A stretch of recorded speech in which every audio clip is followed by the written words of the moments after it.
Simon. Yes. Ni mayai? Every breakfast.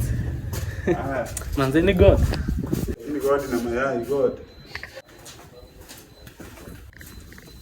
Simon. Yes, sir. It's fruits. Najua sometimes mwili inahitaji fruit.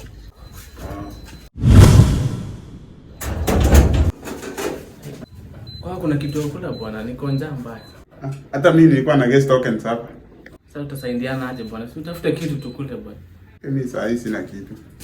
Labda unaweza ni hotspot nifungue hizo apps online at least nikope. Si ununue data bwana Kateni.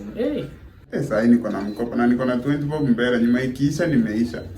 Wacha nikuonyeshe vile utanunua data hata kama uko na okoa. Na wewe ukipata pesa, unanunua chakula tukule. Nionyeshe. Lazima tupate kitu tukule. Unaona hapa? Hapo kwa agent Mose. Unanunua data hata kama uko na okoa. Unaenda kulipa na M-Pesa? Unaweka still 69 19 308. Yes. Unanunua data hata kama uko na okoa. Hizi unanunua once. Hizi ni unlimited. Sasa unanunua at least ndio tupata kitu kula. At least hata tu niende ninunue. Wewe si last week ulikula chapo. Ulikula fruits ati mwili inataka. Saa hii haitaki. Tena mimi nitaka hii side.